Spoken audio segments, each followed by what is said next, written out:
안녕하세요. 저는 얼마 전 충격적인 일을 겪고 회복 중인 최정우라고 합니다. 이제 막 마흔이 되는 저는 소위 젊은 사람들이 말하는 돌싱입니다. 이혼을 한 번 한 사람이라는 뜻이죠. 솔직히 이혼은 어떤 사람이든 겪을 수도 있는 일이라고 생각합니다. 예전이야 결혼이라는 단어의 속박력이 컸지만 지금에는 마음에 들지 않으면 1, 2년 안에도 헤어질 수도 있는 별거 아닌 일이기도 하니까요. 게다가 저는 저의 첫 번째이자 마지막인 이혼 과정에서 심적으로 너무 힘든 일을 많이 겪어서 이혼 후 오히려 더 마음이 편해진 사람입니다. 그런 제가 이혼하고 나서 처음으로 전처와 마주하고 충격을 받을 사건이 일어나서 제가 이렇게 글을 쓰게 됐습니다. 솔직히 평생을 큰 기복 없이 편안히 살았던 저로서는 이런 일이 제게 일어날 줄은 몰랐고 그 이후에 드러난 일들로 제가 이렇게 큰 충격을 받게 될 줄은 몰랐어요. 제 사연을 여러분들과 공유하고자 합니다. 귀 기울여 주시면 감사하겠습니다. 사연을 말하기 전 저에 대한 이야기를 안 할 수가 없네요. 저는 지방 출신으로 서울에 올라와 혼자 자리를 잡은 사람입니다. 대학을 졸업하고 중소기업에 입사해서 성실하게만 살았습니다. 화려한 스펙도 없고 집안 배경도 없었지만 남들보다 일찍 출근하고 늦게 퇴근하면서 버텼더니 35에 과장까지 달았습니다. 연애할 시간도 마땅치 않았던 제게 아내를 소개해 준 건 회사 동기 녀석이었습니다. 야, 너 이러다 진짜 혼자 늙는다. 내 와이프 후배인데 한번 만나봐라. 결혼 안 하고 이러고 있으면 평생 장가 못 가. 우선 여자라도 만나야 결혼을 하든지 말든지 할 거 아니야. 그렇게 떠밀리듯 소개팅을 수락하고 그녀와 처음 만난 날, 아내는 수수한 원피스에 화장기 없는 얼굴이었습니다. 꾸미지도 않은 모습이 오히려 편안하게 느껴졌고 대화를 나눠보니 저와 비슷하게 소박한 사람이라는 걸 금방 알 수 있었습니다. 제가 고시원에서 시작했다고 하니까 아내가 이렇게 말하더군요. 저도 시골에서 올라와서 고생 많이 했어요. 그래서 그런지 허세 부리는 사람보다 묵묵히 사는 사람이 좋더라고요. 그 말 한마디에 마음이 확 기울었습니다. 연애 3년 동안 아내는 참 다정한 사람이었습니다. 제가 야근할 때 도시락을 싸다 주기도 했고 월급날이면 같이 시장에 가서 장을 봤습니다. 사랑한다는 말은 서로 잘 못했지만 함께 있는 것만으로 충분하다고 느꼈습니다. 그래서 결혼까지 생각했고 그녀의 가족들이라면 모두 그녀처럼 다정하고 착한 사람일 거라고 어렴풋이 생각했었죠. 그런데 결혼을 결심하고 처가에 인사를 드리러 갔을 때 분위기가 심상치 않았습니다. 장모님은 저를 위아래로 훑어보더니 대뜸 이렇게 말씀하셨습니다. 직장이 어디라고요? 건설자재? 그게 뭐 하는 데인데? 어머니, 중소기업이긴 하지만 안정적인 회사입니다. 꽤 탄탄해서 대기업과 거래도 많고요. 아휴, 대기업이랑 거래가 많으면 뭐해요. 어차피 중소기업인데. 됐어요. 더 말할 필요도 없네요. 알겠지만 우리 수진이 정도면 더 좋은 사람, 특히 직업이 더 좋고 배경이 더 좋은 사람 만날 수 있는 거 아시죠? 솔직히 우리 애만큼 순종적이고 착한 애가 없어요. 옆에 두기엔 기세고 살림에 손 하나 안 대는 여자보단 괜찮잖아요. 전 반대했어요. 그런데 어쩌겠어요. 지금으로선 제일 최선이긴 하니까. 장모님의 차가운 눈빛은 지금도 잊히질 않습니다. 처남도 마찬가지였습니다. 처남은 저보다 5살 어렸는데 인사하는 자리에서 대놓고 이런 말을 하더군요. 형님, 솔직히 말씀드리면 우리 누나가 좀 아깝긴 합니다. 이왕 데려갈 거 잘해주시면 좋겠고요. 호강시켜주세요. 솔직히 그때 기분은 좋지 않았어요. 아내가 좋은 사람인 건 확실하지만 그렇다고 마음에 들지 않는다고 저를 까내리는 건 너무하다 싶었거든요. 솔직히 저는 제 일에 프라이드가 강한 사람이었기에 이런 취급이 너무 화가 났어요. 당장이라도 그 자리를 뒤엎을 수 있었지만 아내만 믿고 참았습니다. 아내도 그날 돌아오는 길에 제 손을 꼭 잡으며 이렇게 말했습니다. 엄마가 원래 좀 그래요. 신경 쓰지 마. 난 당신이 좋으니까. 그 말을 믿었습니다. 결국 저희는 그 반대에도 불구하고 결혼을 하게 됐습니다. 그렇지만 결혼식 날에도 장모님은 끝까지 바뀌지 않았어요. 하객들 앞에서는 웃고 계셨지만 대기실에서 저와 단둘이 마주쳤을 때 장모님이 한 말을 전 잊을 수가 없습니다. 최서방, 한 가지만 기억하게. 난 우리 수진이 고생하는 꼴은 절대 못 봐. 만약에 수진이가 힘들다고 하면 그 책임은 모두 자네가 지는 거야. 알아들었나? 어머니, 제가 평생 잘하겠습니다. 잘한다는 말은 누구나 할 수 있지. 결과로 보여줘. 내 딸이 힘든 소리 하지 않게 잘하란 말이야. 난 처음부터 반대했던 사람인 거 알고 있지? 잘 새겨들어. 축하를 해주러 온 자리에서 할 소리가 아니었습니다. 하지만 전 그때 장모님이 딸을 아끼는 마음이 지나쳐서 그런 거라고 넘겼습니다. 그러나 그 마음이 아끼는 게 아니라 소유하려는 것이었다는 걸 그땐 몰랐죠. 제가 마련한 전세 아파트에 이사한 첫날 밤, 아내와 나란히 누워서 이런 이야기를 했습니다. 여보, 우리 집이 작긴 한데 이 정도면 괜찮지 않아? 괜찮지. 난 커다란 집보다 가치 있는 게 좋아. 나중에 돈 더 모으면 좀 더 넓은 데로 옮기자. 아이방도 만들어야 하니까. 여보, 사실 나는 너무 일찍 혼자가 되다 보니까 애는 많았으면 좋겠어. 그럼 우리 노력 많이 해야겠네. 애도 낳고 키우려면 돈도 많이 들고 힘도 많이 드니까. 당신이 많이 도와줄 거지? 그럼 내 아이들한텐 뭐든 다 해줄 거야. 세상에서 가장 행복한 아이로 만들어주고 싶으니까. 아내의 그 말이 진심이었는지 아니면 그때부터 이미 연기였는지 지금도 답을 모르겠습니다. 다만 그날 밤 아내의 목소리만큼은 따뜻했다는 것, 그건 확실합니다. 그렇게 서울 외곽 작은 전세 아파트에서 신혼생활을 시작했습니다. 그러던 어느 날 아내가 조심스럽게 말했습니다. 여보, 나 임신인 것 같아. 저는 그 자리에서 펑펑 울었습니다. 드디어 아빠가 되는구나. 이 사람과 가족을 이루는구나 싶어서 감격스러웠습니다. 그런데 기쁜 소식을 전하는 아내의 얼굴엔 왠지 그늘이 져 있었습니다. 당시에는 입덧 때문이려니 하고 넘겼는데 지금 돌이켜보면 그때 이미 아내의 표정에 답이 있었던 겁니다. 그런데 임신 12주 차에 일이 터졌습니다. 제가 지방 출장을 간 사이에 아내에게서 전화가 왔어요. 전화기 너머로 들리는 아내의 목소리는 떨리고 있었습니다. 여보, 나 병원인데 아기가 심장이 안 뛴대. 선생님은 혹시 의심되면 다른 병원도 가서 확인해보라고 하셔서 다른 병원도 갔는데 똑같다고. 유산이라고. 머리가 하얘졌습니다. 출장지에서 바로 차를 몰아 서울로 올라왔는데 아내는 이미 퇴원한 뒤였습니다. 집에 도착하니 아내가 소파에 멍하니 앉아 있었습니다. 괜찮아? 힘든 데는 없어? 병원을 왜 혼자 갔어? 나한테 이야기했으면 연차 쓰고 같이 가줬을 건데. 갑자기 배가 아파서 엄마가 같이 가줬어. 장모님이랑? 저는 조금 당황스러웠습니다. 딸을 극진히 생각하는 장모가 아내의 유산을 알아버렸으니까요. 본디 저를 탐탁지 않게 생각했으니 이런 일로 꼬투리를 잡는 건 아닌가 하는 생각도 들었죠. 그때 아내가 한마디 덧붙였습니다. 엄마가 알아서 해준다고 했어. 당신 출장 중이었잖아. 저는 미안한 마음에 그저 아내를 안아주며 괜찮다고, 아이는 다음에 다시 가지면 된다고 말했습니다.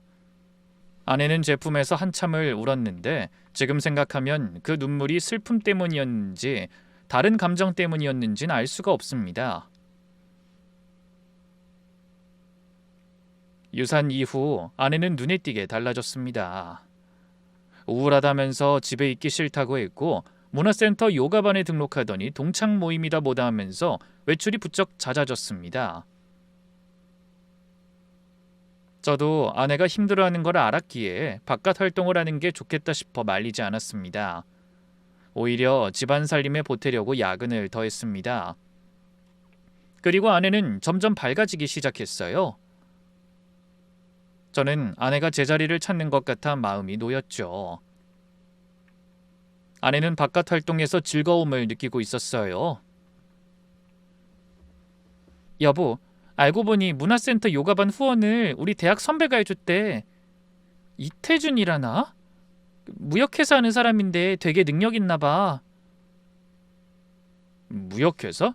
무슨 무역? 나도 자세히는 몰라. 뭐 수출입 관련이래.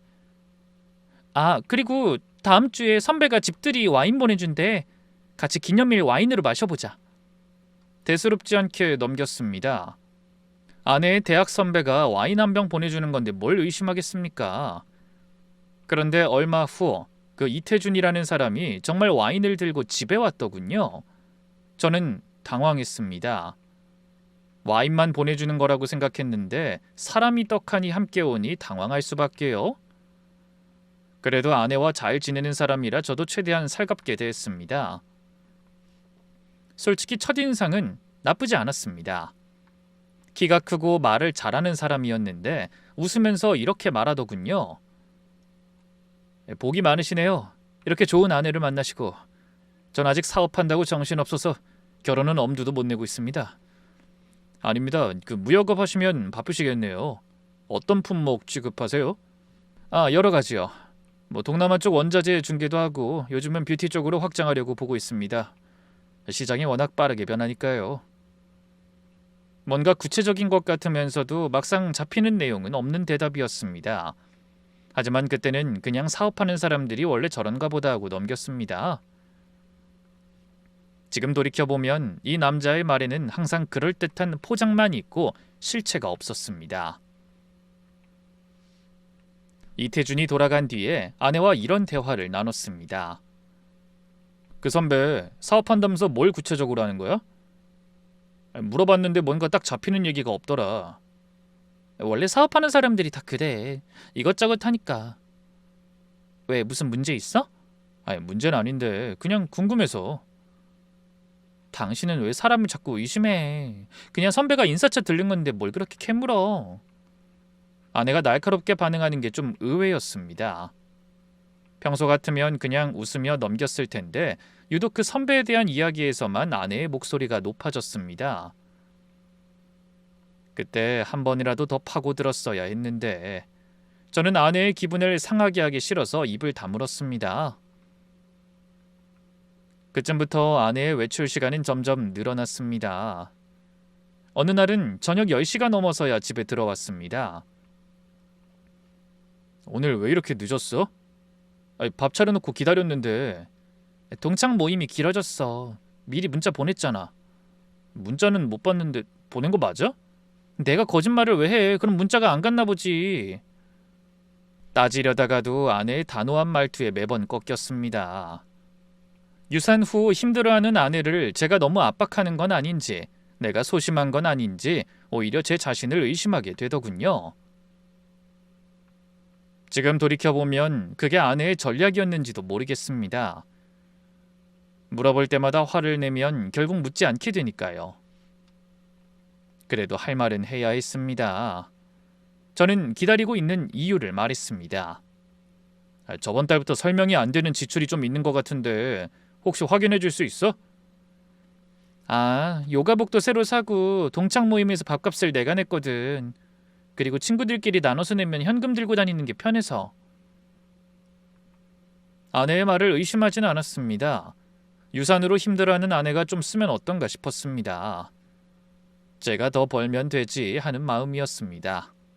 그게 저의 가장 큰 실수였던 것 같아요. 그로부터 얼마 지나지 않은 결혼 4년 차에 접어들던 해였습니다. 어느 토요일 오전 초인종이 울렸습니다. 현관문을 여니 장모님과 처남이 서 있었습니다. 사전 연락도 없이 찾아온 겁니다. 장모님은 거실에 들어서자마자 소파에 앉으며 입을 열었습니다. 앉아 최서방. 그 말투가 심상치 않았습니다. 처남은 팔짱을 낀 채 문 앞에 서 있었고 아내는 보이지 않았습니다. 장모님, 무슨 일로 오셨어요? 그 와이프 지금 없는데. 수진이는 지금 내가 다른 곳에 맡겨두고 온 참이야. 자네한테 그 일로 할 말이 있어서 온 거고. 네? 그게 무슨 말씀이세요? 장모님은 한숨 한 번 쉬지 않고 단도직입적으로 말했습니다. 두 사람 이혼해.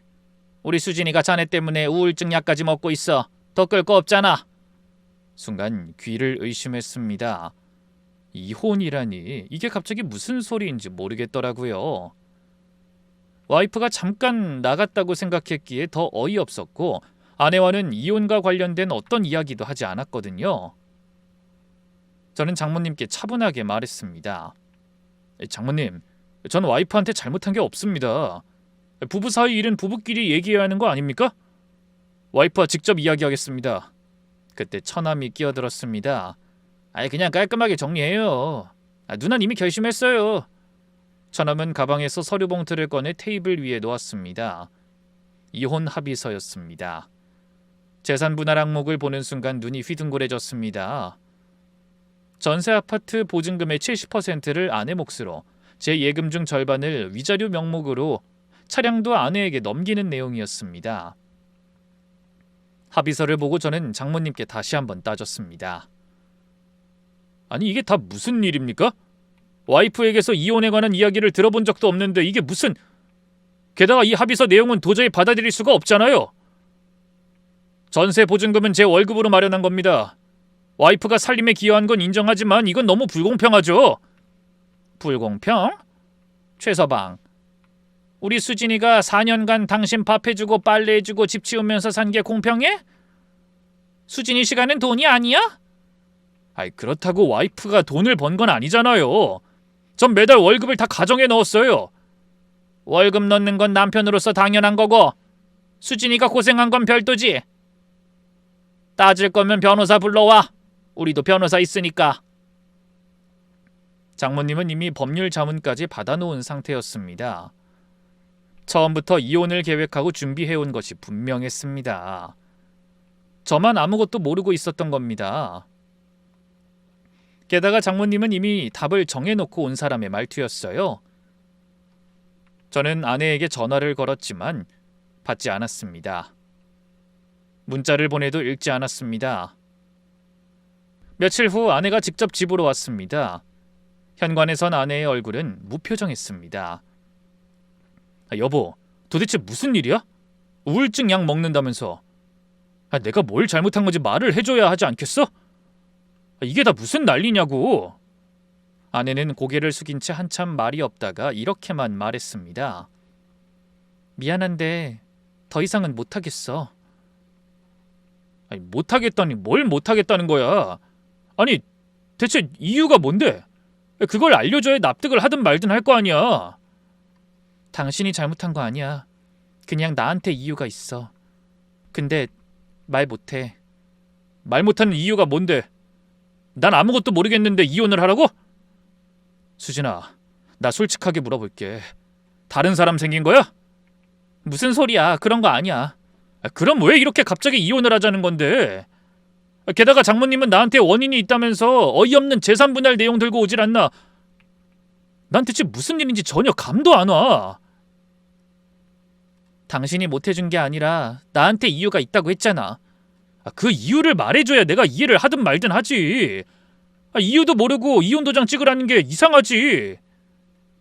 아내는 잠시 멈칫하더니 고개를 돌렸습니다. 아내의 눈에 눈물이 고여 있었습니다. 아내는 끝까지 구체적인 이유를 밝히지 않았습니다. 그저 더 이상 사랑하지 않는다는 말만 반복했습니다. 저도 결국 아내와 이혼하기로 마음먹었습니다. 벽을 보고 이야기하는 것 같은 상황에 지친 건 저 또한 마찬가지였으니까요. 그러나 불리한 재산 분할에는 응할 수 없었습니다. 혼인 기간도 5년이 되지 않으니까요. 결국 재산 분할로 장모와 다투게 됐습니다. 장모가 내세운 저의 유책 사유는 유산 이후 아내를 방치했다는 거였어요. 그 뒷받침으로 내놓은 게 저도 모르는 정신과 처방약이었고요. 방치가 아니라 자유를 즐기게 해준 것임에도 결국 그게 제 걸림돌이 되더군요. 결국 재산 분할은 반반을 하게 됐고 살던 전셋집은 내놓을 수밖에 없었어요. 이혼 후 저는 회사 근처 원룸에 전세를 얻어 들어갔습니다. 큰 데서 이자 갚고 사느니 그냥 작은 집을 전세로 얻어 월급을 꼬박꼬박 모아 나중에는 제 노후를 위한 작은 주택이나 살까 하고 생각했거든요. 이젠 아내도 없었으니까요. 매일이 똑같았습니다. 아침에 일어나서 출근하고 퇴근하면 편의점에서 도시락을 사와서 혼자 먹고 멍하니 천장을 보다가 잠드는 생활이었습니다. 회사에서도 집중이 잘 안 됐습니다. 실수가 잦아지니 부장님이 불러서 한마디 하더군요. 아이 정우씨, 요즘 좀 힘들어 보여. 무슨 일 있으면 말해. 같은 팀인데. 아닙니다. 괜찮습니다. 괜찮지 않았지만 괜찮다고 말하는 수밖에 없었습니다. 남자가 이혼했다고 회사에서 울 순 없는 노릇이니까요. 그 시기에 유일하게 위로가 됐던 건 회사 앞 백반집 사장님이었습니다. 60 넘으신 여사장님인데 매일 점심마다 가니까 저를 알아보시더군요. 아이고 또 혼자 왔네. 요즘 왜 이렇게 안색이 안 좋아요? 밥은 제대로 먹고 다녀야지. 네 사장님, 잘 먹고 있습니다. 잘 먹기는 도시락에 편의점 삼각김밥이 다잖아. 오늘은 된장찌개 끓여줄 테니까 밥 많이 먹어요. 그 따뜻한 한마디에 괜히 코끝이 시큰해졌습니다. 어머니가 일찍 돌아가시고 아버지마저 제가 대학 때 돌아가셨으니 이런 말을 해주는 사람이 세상에 없었습니다. 시간이 약이라고 하던가요? 반년쯤 지나니 아침에 일어나는 게 조금 덜 힘들어졌고 1년이 지나니 주말에 혼자 산책도 할 수 있게 됐습니다. 2년이 지나니 직장에서 다시 성과를 내기 시작했고 3년이 지나니 이제 완전히 괜찮아졌다고 스스로를 납득시킬 수 있었습니다. 그런데 이 운명이라는 게 참 잔인합니다. 이혼한 지 딱 3년이 된 그 해 봄, 제 인생을 통째로 뒤흔든 일이 벌어졌습니다. 4월의 어느 토요일이었습니다. 오랜만에 백화점에 가서 봄 점퍼라도 하나 사려고 나선 길이었습니다. 백화점 정문 앞 광장에서 발걸음을 멈췄습니다. 10m쯤 앞에 익숙한 뒷모습이 있었습니다. 짧은 단발머리, 살짝 안짱걸음, 왼손으로 가방끈을 잡는 버릇. 4년을 함께 살았던 사람의 실루엣을 못 알아볼 리가 없습니다. 전처였습니다. 그런데 전처의 오른손에는 작은 아이의 손이 잡혀 있었습니다. 2~3살쯤 되어 보이는 사내 아이가 아장아장 걸으며 전처의 손에 매달려 있었습니다. 심장이 한 박자 멈추는 것 같았습니다. 저도 모르게 계산을 했습니다. 이혼한 지 3년. 아이가 2~3살이면 이혼 전후에 임신한 아이라는 뜻입니다. 물론 재혼해서 낳은 아이일 수도 있겠죠. 그렇게 스스로를 납득시키려 했습니다. 그런데 아이가 고개를 돌려 옆을 바라보는 순간 저는 그 자리에 얼어붙었습니다. 광대뼈의 모양, 눈꼬리가 살짝 올라간 눈매, 아래로 약간 처진 입꼬리, 거울을 보는 것 같았습니다. 아니, 정확히는 어릴 적 사진 속 저를 보는 것 같았습니다. 심장이 터질 것 같았습니다. 이성적으로 생각하려 해도 몸이 먼저 반응했습니다. 다리가 저절로 전처 쪽으로 움직이기 시작했죠. 수진아, 전처가 돌아봤습니다. 저를 본 순간 전처의 얼굴이 새하얗게 질리는 게 눈에 보였습니다. 마치 귀신을 본 사람 같은 표정이었습니다. 잘 지냈지? 거의 3년 만인가? 근데 이 아이는 누구야? 전처는 대답하지 않고 반사적으로 아이를 번쩍 안아 올렸습니다. 저는 급하게 다시 되물었어요. 그 아이 네가 낳은 아이 맞아? 전처는 아무 말 없이 아이를 꼭 안은 채 뒤돌아섰습니다. 저는 전처의 팔을 잡았습니다. 잠깐만, 나한테 말 좀 해. 이 아이 누구 아이야? 설마 나랑 헤어지고 낳은 아이는... 놔줘, 제발 놔줘요. 전처는 제 손을 뿌리치고 주차장 쪽으로 뛰기 시작했습니다. 아이를 안은 채 뛰는 전처의 뒷모습을 보면서 확신이 들었습니다. 떳떳하면 도망칠 이유가 없는 겁니다. 뭔가 숨기고 있는 게 분명했습니다. 전처는 주차장에서 흰색 SUV에 아이를 태우고 급하게 빠져나갔습니다. 저도 정신없이 주차장을 나와 택시를 잡았습니다. 기사님, 저기 앞에 흰색 SUV 보이시죠? 저 차 따라가 주십시오. 기사님이 백미러로 저를 힐끗 보더니 아무 말 없이 차를 출발시켰습니다. 손이 떨리고 심장이 미친 듯이 뛰었지만 눈만은 앞차에서 떼지 않았습니다. 전처의 차는 서울 외곽 방향으로 한참을 달렸습니다. 30분쯤 지났을까 차가 신도시의 타운하우스 단지로 들어갔습니다. 꽤 고급스러운 단지였습니다. 택시에서 내려 단지 입구에서 지켜봤습니다. 전처가 지하 주차장이 아닌 단지 내 도로에 차를 세우더니 아이를 안고 한 건물 앞으로 걸어갔습니다. 그때 현관문이 열리면서 한 남자가 나왔습니다. 남자는 자연스럽게 전처에게 다가가 아이를 받아 안았습니다. 아이의 이마에 입을 맞추고 전처의 어깨에 손을 올리며 함께 안으로 들어갔습니다. 누가 봐도 가족의 모습이었죠. 남자가 돌아서는 순간 옆 얼굴이 보였습니다. 저는 입을 손으로 틀어막았습니다. 이태준이었습니다. 결혼 시절 와인을 들고 우리 집에 왔던 그 남자, 전처의 대학 선배라던 그 사람이었습니다. 제 앞에서 웃던 그 얼굴이 3년이 지나도 선명하게 기억났습니다. 그 자리에 얼마나 앉아 있었는지 모르겠습니다. 무릎에 힘이 없어서 일어설 수가 없었습니다. 설마 하는 생각으로 온 머릿속이 가득 찼어요. 전처는 저 남자와 함께 살고 있었습니다. 설마 나와 이혼 전에 이미 저 남자와 모종의 관계가 있었던 건 아닐까? 저 남자가 순진한 내 아내를 꼬여낸 게 아닐까? 하지만 아무리 봐도 하루 이틀 사이가 아니었어요. 그제야 아내의 모습들이 떠오르기 시작했습니다.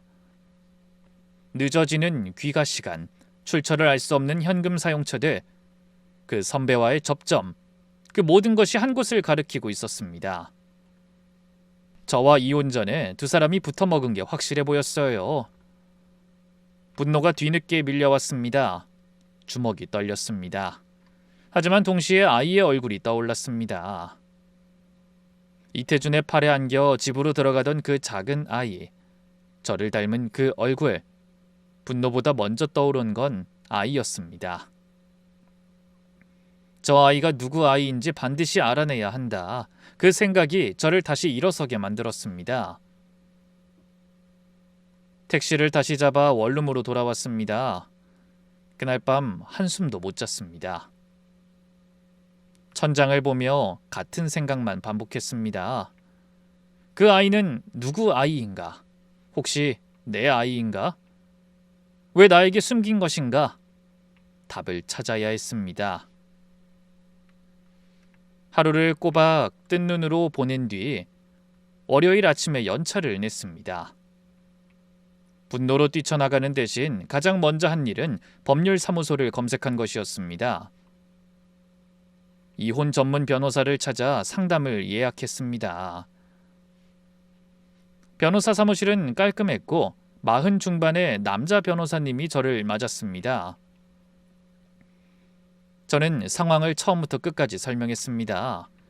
결혼과 유산, 갑작스러운 이혼, 그리고 3년 만에 본 전처와 아이, 그 아이를 안고 들어간 이태준이라는 남자까지. 변호사님은 메모를 하며 듣다가 핵심을 짚었습니다. 최 선생님, 아이의 나이가 2~3살이라고 하셨죠? 이혼 시점이 3년 전이면 아이가 이혼 후 300일 이내에 태어났을 가능성이 있습니다. 민법 제844조에 따르면 이혼 후 300일 이내에 출생한 아이는 전 남편의 친생자로 추정됩니다. 그게 무슨 뜻입니까? 전 부인이 다른 남자의 아이로 출생 신고를 했다면 허위 신고일 수 있다는 겁니다. 그리고 만약 그 아이가 선생님의 친자라면 양육권을 주장할 수 있습니다. 그럼 아이가 제 아이인지 아닌지는 어떻게 확인할 수 있습니까? 친생자 관계 존보 확인의 소를 법원에 제기하시면 됩니다. 이 법원이 DNA 감정을 명령하면 상대방이 거부해도 강제로 진행할 수 있습니다. 가슴이 두근거렸습니다. 동시에 무서웠습니다. 만약 아이가 제 아이라면 3년간 아이의 존재도 모르고 살았다는 뜻이니까요. 만약 아이가 제 아이가 아니라면 그것대로 전처의 배신이 더 확실해지는 것이니까요. 어느 쪽이든 마주해야 할 진실이었습니다. 변호사님, 진행하겠습니다. 진실을 알아야겠습니다.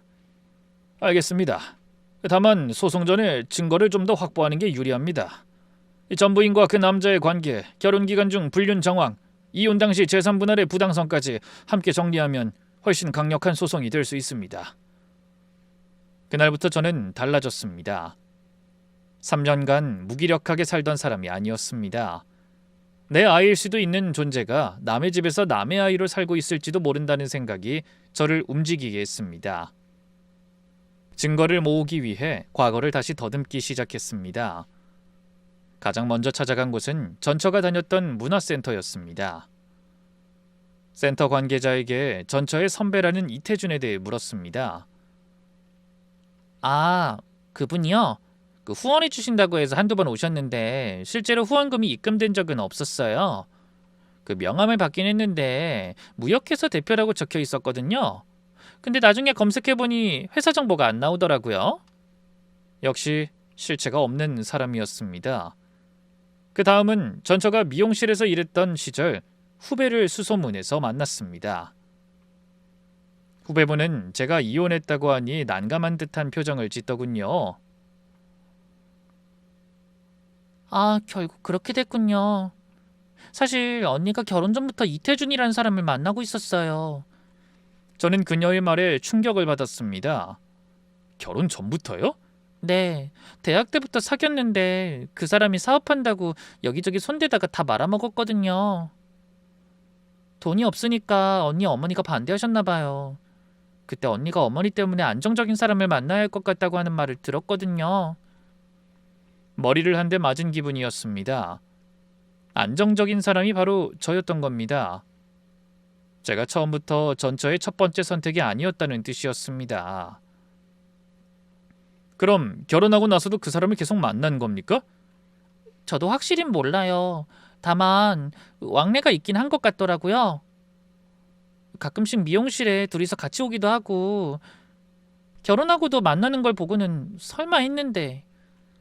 문화센터 후원도 거짓, 관계도 결혼 전부터. 저는 처음부터 끝까지 속고 있었던 겁니다.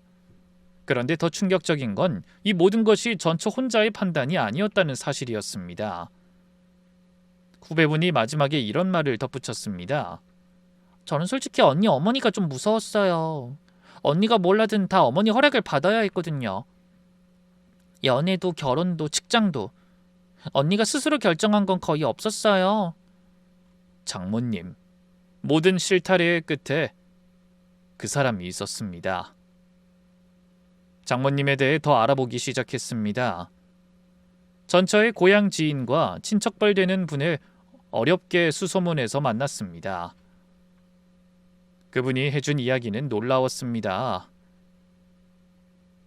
아이, 마이순이가 원래 그런 사람이야. 남편 죽고 혼자 애들 키우면서 모든 걸 자기 뜻대로 해왔지. 수진이가 어릴 때부터 엄마 말이면 무조건이었어. 반항하면 며칠씩 밥을 안 줬다더라고. 장모님은 전처의 인생을 철저하게 설계하고 통제해온 사람이었습니다. 전처의 대학 진학, 취업, 연애까지 전부 장모님의 승인하에 이루어진 것이었습니다. 이태준은 원래 장모님이 점찍어둔 사윗감이었다고 합니다. 집안도 괜찮고 사업을 한다니 미래가 있어 보였기 때문입니다. 하지만 이태준이 사업에 실패하고 빚까지 지자 장모님은 태도를 바꿨습니다. 당장 돈을 벌어다 줄 수 있는 안정적인 남자가 필요했고 그게 바로 저였던 거죠. 성실하게 월급을 가져오는 회사원, 집안에서 시키는 대로 순순히 따를 것 같은 성격, 장모님 입장에서는 최적의 임시카드였던 겁니다. 이태준이 나중에 투자를 받아 다시 사업을 시작했을 때 장모님은 즉각 판단을 바꿨습니다. 이태준이 돈이 생겼으니 원래 계획대로 돌아가야 한다고 생각한 거죠. 이혼을 종용한 것도 재산 분할을 아내에게 유리하게 짠 것도 전부 장모님의 작품이었습니다. 처남은 장모님의 지시를 실행하는 역할이었고요. 전처 고향 지인분이 어리 빠진 제게 더 말해주더군요.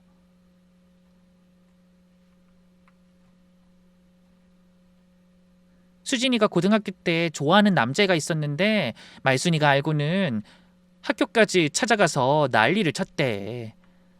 그 뒤로 수진이가 엄마한테 절대 반항을 못하게 됐다더라고.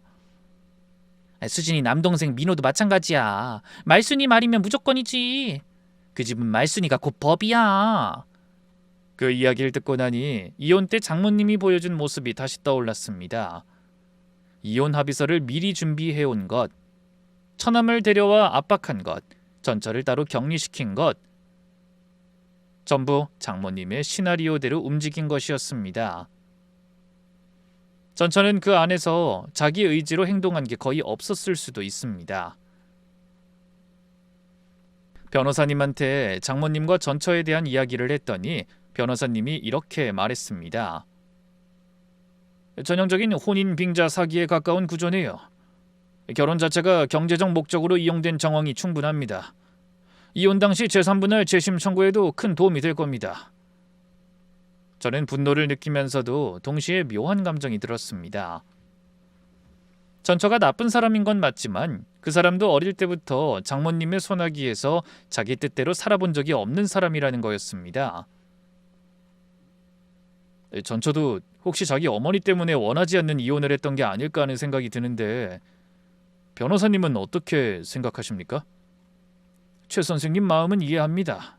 하지만 전 부인이 아무리 어머니에게 통제당했다 해도 결혼 기간 중 불륜을 유지하고 재산을 빼돌린 건 성인으로서 본인의 선택입니다. 동정과 법적 책임은 별개의 문제입니다. 맞는 말이었습니다. 전처의 사정이 안타깝다 해도 저한테 한 일이 정당화되진 않습니다. 저도 사람인지라 마음이 흔들리는 순간이 있었지만 그때마다 아이를 생각하면 다시 단단해졌습니다. 이건 저와 전처 사이의 문제가 아니라 아이의 문제였으니까요. 증거가 어느 정도 모이자 최 변호사님과 함께 본격적으로 움직이기 시작했습니다. 두 갈래 전략이었습니다. 우선 친생자 관계 존보 확인 소송을 법원에 제기했습니다. 아이의 출생일과 이혼일을 대조해 민법상 친생 추정이 적용됨을 주장했습니다. 전처가 이태준의 아이로 출생 신고를 했다면 그건 허위 출생 신고에 해당한다고 하더군요. 그 점을 노린 거였죠. 그리고 그 다음에 이혼 당시 재산 분할의 부당성을 다투기 위해 재심 청구를 준비했습니다. 결혼 기간 중 전처가 빼돌린 돈의 흐름을 추적하기 시작했는데 여기서 놀라운 것들이 나왔습니다. 전처 명의 카드 결제 내역을 분석하니 문화센터 수강료라던 돈이 실제로는 이태준과 관련된 곳으로 흘러가고 있었습니다. 이태준의 페이퍼 컴퍼니 명의 계좌로 이체된 금액도 있었고 전처 명의로 이태준의 사업 관련 물품을 구매한 내역도 있었습니다. 제 돈으로 내연남의 사업을 도와주고 있었던 거죠. 변호사님이 자금 흐름 자료를 보며 고개를 저었습니다. 이 정도면 결혼 기간 중 부정행위와 재산 유출이 동시에 입증됩니다. 재산 분할 재심은 충분히 가능하고 위자료 청구도 별도로 진행할 수 있습니다. 소송 준비를 하면서 힘든 날이 많았습니다.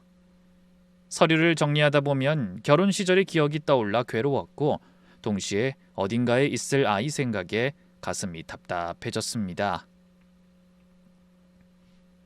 친생자 소송을 진행하는 동안 변호사님 쪽에서 이태준에 대한 조사 결과를 알려왔습니다.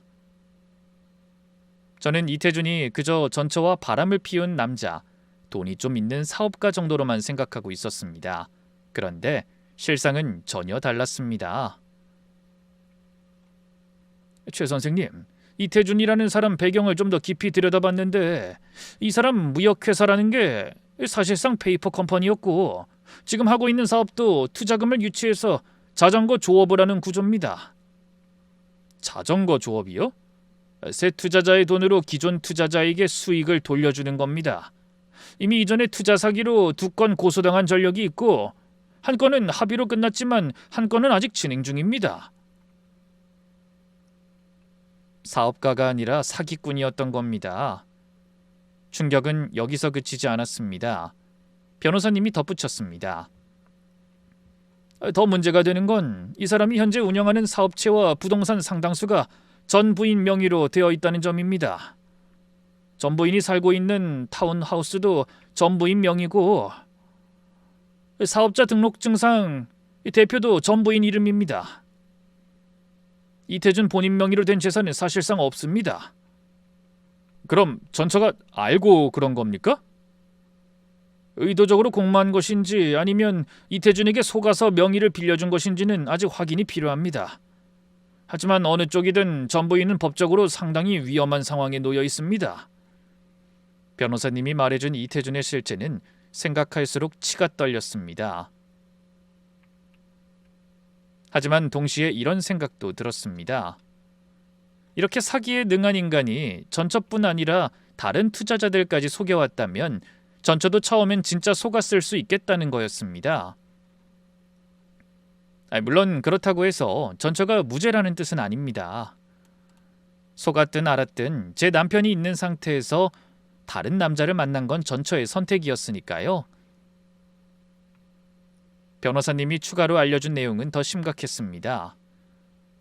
이태준이 최근에 유치한 투자금이 약 8억 원인데 이 중 상당액이 전부인 명의 계좌로 경유해서 빠져나갔습니다. 전부인이 이걸 인지하고 있었는지가 관건인데 계좌 이체 승인 문자가 전부인 핸드폰으로 갔을 테니 모를 수가 없었을 겁니다. 그럼 전처도 처벌받을 수 있다는 말씀입니까? 공모가 입증되면 공범 아니더라도 최소한 명의 대여에 대한 책임은 피할 수 없습니다. 아이를 하루라도 빨리 데려와야 한다는 생각이 더 절박해졌습니다. 전처가 이태준의 사기 구조에 연루되어 있다는 사실이 밝혀진 겁니다. 화가 나면서도 한편으로는 복잡한 감정이 들었습니다.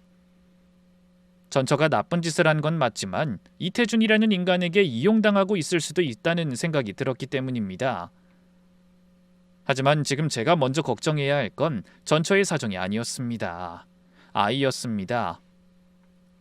사기꾼의 집에서 언제 무너질지 모르는 환경에서 아이가 자라고 있다는 사실이 저를 더 조급하게 만들었습니다. 법원이 친생자 관계 존보 확인 소송을 접수하고 DNA 감정을 명령했습니다. 전처 측에서 강하게 반발했지만 법원 명령이라 거부할 수 없었습니다. 감정 결과가 나오기까지 약 한 달이 걸렸는데 그 한 달이 제 인생에서 가장 긴 시간이었습니다. 결과를 받으러 변호사 사무실에 갔을 때 손이 떨렸습니다. 최 변호사님이 서류를 펼치며 말했습니다. 최 선생님, 결과가 나왔습니다. 아이는 선생님의 친자입니다. 친자 확인 확률 99.99%. 서류를 잡고 있던 손에서 힘이 빠졌습니다. 글자가 흐려져서 안 보였는데 눈물이 나고 있었기 때문이었습니다. 내 아이가 있었습니다. 이 세상에 내 핏줄이 존재하고 있었습니다. 3년 동안 그 사실을 모르고 살았던 겁니다. 배신감이 온몸을 감싸는 게 느껴졌습니다. 시간을 거슬러 보니 전처는 결혼 중 실제로 유산을 한 것이 맞았습니다. 그 부분은 거짓이 아니었습니다. 하지만 이혼 절차가 진행되던 별거 기간에 전처와 제가 마지막으로 만난 밤이 있었습니다. 그날을 저도 기억합니다. 이혼 서류에 도장을 찍기 일주일 전이었습니다. 밤 11시쯤 전처가 술에 취한 채 제 원룸을 찾아왔습니다. 초인종을 눌러서 문을 열었더니 전처가 서 있었습니다. 왜 왔어? 이 시간에 무슨 일이야? 전처는 아무 말 없이 울기만 했습니다. 그러다가 한마디만 했습니다. 미안해. 정말 미안해. 그날 밤 무슨 일이 있었는진 굳이 말씀드리지 않아도 되겠죠? 다음 날 아침 전처는 먼저 나가고 없었습니다. 전처는 그 후에 임신 사실을 알게 된 것입니다. 하지만 이미 이혼이 확정된 뒤였고 결국 전처는 이태준에게 당신 아이라고 속였을 겁니다. 아니면 저와의 한 번뿐인 그 관계에서 애가 생기지 않을 거라고 생각했을 수도 있죠. 어찌됐든 결국 전처는 저에게는 아이의 존재를 숨기고 이태준에게는 자기 아이라고 속이는 이중의 거짓말을 하고 있었던 겁니다. 변호사님이 차분하게 말했습니다.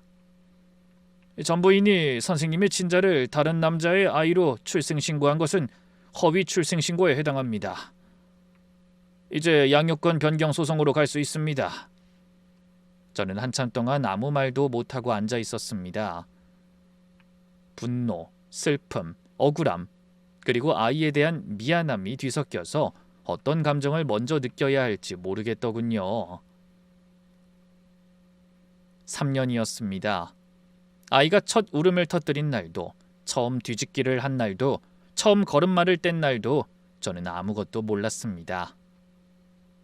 DNA 감정 결과가 법원을 통해 관계자들에게 통보되면서 모든 게 한꺼번에 무너지기 시작했습니다. 가장 먼저 폭발한 건 이태준이었습니다. 자기 아이인 줄 알고 키우던 아이가 전 남편의 아이라는 사실을 알게 되자 이태준은 전처에게 연락해 격분했다고 합니다. 변호사님을 통해 전해들은 내용이지만 이태준이 이런 말을 했다고 합니다. 나한테까지 사기를 쳐? 3년 동안 날 속여? 이 집도 그 애 분유값도 다 내가 댄 건데 나한테 이럴 수가 있어? 분명히 뱃속의 아이가 내 아이라며! 자기는 사기를 치면서 남에게 사기당한 건 참지 못하는 인간이었던 겁니다. 이태준은 전처에게 당장 나가라고 통보했다고 합니다. 장모님도 사태를 파악하고 움직이기 시작했습니다. 그런데 장모님의 대응이 참 가관이었습니다. 제게 전화를 걸어온 겁니다. 3년 만에 처음 듣는 장모님의 목소리였습니다. 최서방, 나이스. 자네가 이렇게 집요할 줄은 몰랐는데 이제 그만해. 아이가 자네 아이인 거 확인했으니까 이 정도에서 끝내라는 말이야. 소송 같은 걸로 상황 더 이상 복잡하게 하지 말고 돈으로 깔끔하게 정리해. 그게 자네한테도 좋을 거야. 그게 무슨 말씀이십니까? 저는 그런 식으로 흐지부지할 생각 없어요. 그러니까 내가 돈 준다고. 내가 수진이한테 양육비 좀 받아서 보내줄 테니까 소송 취하해. 괜히 법정까지 가면 피차 창피하잖아. 이게 뭐 자랑할 일이라고. 전 돈 필요한 게 아니에요. 제 아이를 되찾으려는 겁니다. 아이고, 최서방이 애를 어떻게 키워? 남자 혼자서. 되지도 않는 소리 말고 현실적으로 생각해. 애 딸린 남자한테 누가 결혼하고 싶겠나? 재혼 같은 거 생각해 본 적 없고 할 생각도 없어요. 평생 이렇게 늙어 죽으려다가 제 아이가 있다는 걸 알았으니 이제는 그 아이만 생각하며 살려고요. 그러니까 소송은 무조건 끝까지 갈 겁니다. 제 아이 돌려받을 거니까. 전화를 끊었습니다. 장모님은 끝까지 자기 방식대로 해결하려 했습니다. 돈으로 무마하고 체면을 유지하고 자기 딸의 편을 들고, 하지만 이번엔 제가 물러설 이유가 없었습니다. 장모님의 전화를 끊은 직후 이번엔 전처에게서 연락이 왔습니다. 3년간 침묵하던 사람이 자기 상황이 불리해지니까 연락한 겁니다. 정우 씨, 나 수진이야. 잠깐 만나서 얘기 좀 할 수 있을까? 만나지 않을 이유가 없었습니다. 오히려 할 말이 산더미였으니까요. 카페에서 마주 앉았을 때 전처의 얼굴은 많이 야위어 있었습니다. 하지만 동정심을 느낄 겨를이 없었습니다. 단도직입적으로 물을게. 하준이가 내 아이인 거 알고 있었지? 전처는 고개를 숙였습니다. 미안해. 미안하다는 말은 그만하고 대답을 해줘.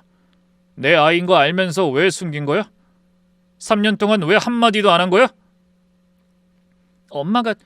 엄마가 선배 아이로 하라고 했어. 이미 이혼한 마당에 당신 아이라고 하면 복잡해진다고. 선배랑 새 출발하려면 그게 낫다고. 그래서 장모님 말 한마디에 내 아이의 아빠를 바꿔버린 거야? 하준이한테 아빠가 누군지도 모르게 한 거야? 어떻게 사람이 그럴 수가 있어? 내 자식이었어. 넌 그걸 내게 알려야 할 의무가 있었다고. 나도 힘들었어. 이혼을 앞두고 애가 생겼다는 걸 알면 우리가 이혼할 수 있었겠어? 그러니까 그럴 거면 아예 처음부터 이태준이랑 결혼하지 그랬어. 너 편한 대로 나 골라잡아 결혼해놓고 이제 더 큰 물고기 나타나서 나 버리고 이태준이랑 결혼한 게 잘한 짓이야? 그래놓고 내 자식마저 남의 남자 아들로 키우려고 했어? 우리 결혼에 진심이 조금이라도 있긴 했어? 전처는 아무 말도 하지 못하고 울기만 했습니다. 저는 더 따지고 싶었지만 지금 싸우는 게 중요한 게 아니었습니다. 하준이 양육권 나한테 넘겨. 네가 지금 처한 상황 알잖아. 이태준이 사기건에 네 이름이 다 올라가 있어. 그 상태에서 아이 키우는 건 더 힘들 거야. 내가 하준이 엄마인데 그렇게 쉽게 보낼 순 없어. 누가 쉽게 보내래? 아이한테 제일 좋은 환경이 뭔지 생각해봐. 지금 네 상황에서 하준이가 안전하다고 자신 있게 말할 수 있어? 그리고 애는 자기 친부가 누군지 알아야 할 자격이 있어. 그리고 내가 들으니 이태준이 너 쫓아냈다며? 내 아들이랑 같이. 맞아. 우리 완전 근 떨어지는 신세야. 이런 우리라도 다시 받아줄 수 있어? 전처의 속셈이 터져나왔습니다. 사기꾼으로 쪽박치게 된 남자에게서 떨어져 나와 이제 또 저에게 빌붙으려고 하고 있었어요. 저는 이 상황 자체가 너무나 혐오스럽고 짜증이 났습니다. 미쳤어? 내가 받아주는 건 아이뿐이야. 내 아이. 날 버리고 이쪽 저쪽 저울질이나 해대는 당신은 이미 내 믿음을 잃었다고. 아이가 없어서 버리고 갈 땐 언제고 이제 와서 뭐? 받아줘? 미쳤냐? 내가 너 같은 여자하고 다시 살게? 살다가 또 더 돈 잘 버는 남자 만나면 뒤통수 치고 이혼하려고? 신랄한 제 말투에 전처가 상처받은 표정을 했지만 저는 무시했습니다. 실제로 상처받은 건 전처가 아니라 저였고 피해를 입은 것도 오로지 저와 아들뿐이었으니까 말입니다.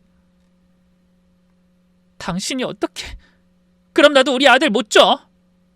그 애가 너 혼자 만든 애면 네 거지. 근데 내 핏줄이라는 게 밝혀진 이상 나는 무조건 싸워서 애 데려올 거야. 그리고 사기꾼 공범인 당신한테는 애 절대 못 맡겨. 법원도 그렇게 생각하지 않을까? 아이 미래를 위해서. 비웃는 듯한 제 말에 전처는 분한 듯 저를 쳐다보더니 밖으로 나가버렸습니다. 그렇게 다정하고 착했던 여자는 이제 없었습니다. 그저 저를 이용해 먹으려는 생각도 숨기지 않는 교활한 여자가 하나 있을 뿐이었죠. 게다가 얼마 전 통화한 장모마저 저와 전처의 재결합 같은 건 생각지도 않고 있었는데 전처는 그 시간 동안 장모보다 더 독해진 모양이었습니다. 제게 다시 재결합을 요구하다니 말이죠. 그리고 이후 상황은 전처에게 더욱 불리해졌습니다. 이태준의 투자 사기건이 수사기관에 정식으로 접수되면서 전처 명의로 된 사업체와 부동산, 계좌에 대한 조사가 시작됐습니다. 전처의 명의로 등록된 것들이 사기에 이용된 정황이 드러나면서 전처도 공범 혐의로 조사를 받게 됐습니다. 이태준에게 쫓겨나고 사기 혐의로 조사까지 받게 된 전처는 졸지에 갈 곳이 없어진 겁니다. 모든 거짓이 한꺼번에 무너진 날이었습니다.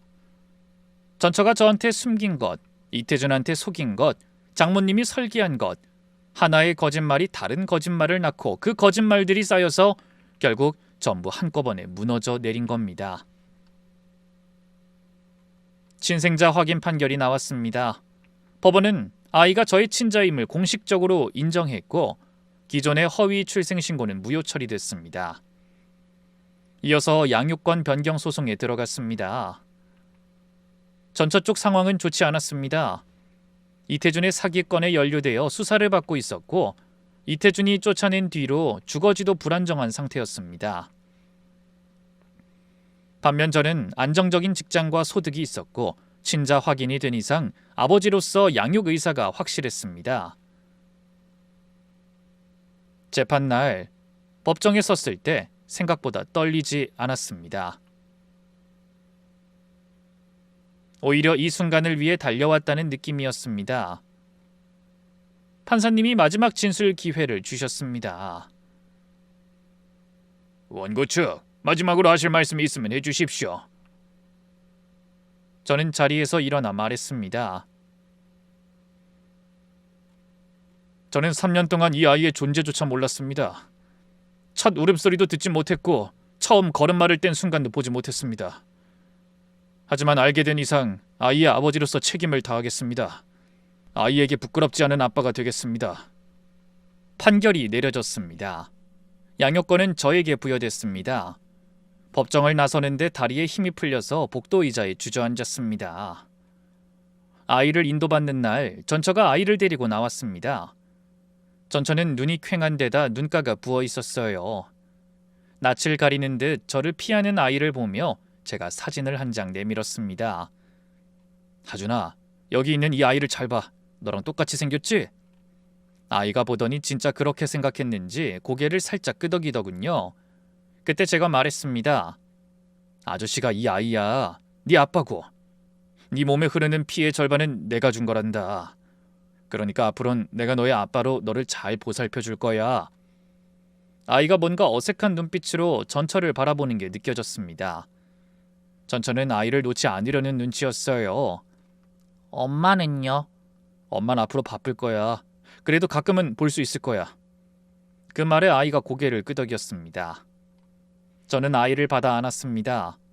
3살 된 아이가 낯선 사람의 품에서 불안한 눈으로 절 올려다봤습니다. 작고 따뜻한 체온이 팔 안에서 느껴졌습니다. 이 아이를 처음 안아보는 아빠가 3년이나 늦었다는 게 가슴이 찢어지는 것 같았습니다.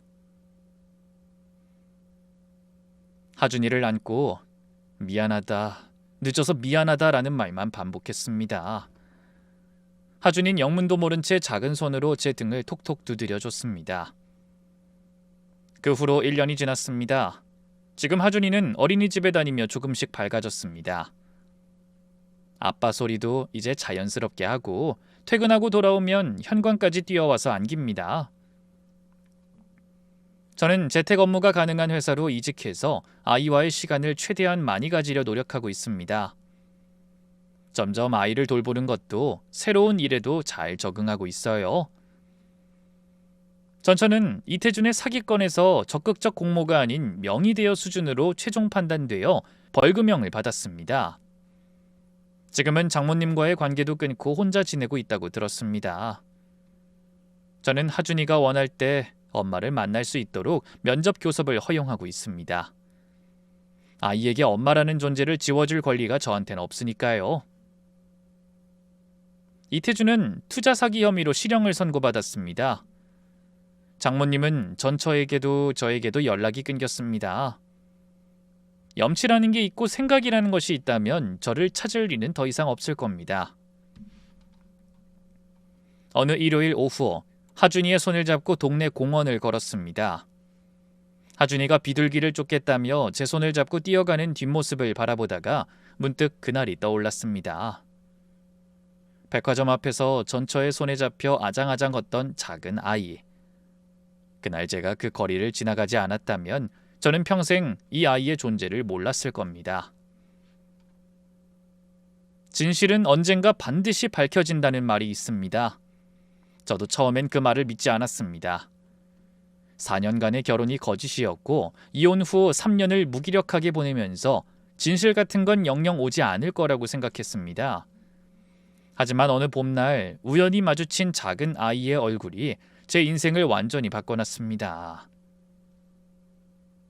거짓은 아무리 단단하게 쌓아도 결국 무너집니다. 한 겹의 거짓말은 다른 거짓말을 필요로 하고 그 거짓말들은 서로의 무게를 견디지 못해 언젠가 한꺼번에 쏟아져 내립니다. 전처의 거짓도 장모님의 계산도 이태준의 허풍도 결국 전부 드러났습니다. 하지만 전 그 과정에서 하나를 배웠습니다. 분노로 달려들면 지게 되고 이성으로 대응하면 이길 수 있다는 것을요. 억울할 때일수록 차분해야 하고 상대가 비겁할수록 나는 정정당당해야 한다는 것을요. 여기까지가 저의 이야기입니다. 긴 글 끝까지 읽어주셔서 감사합니다.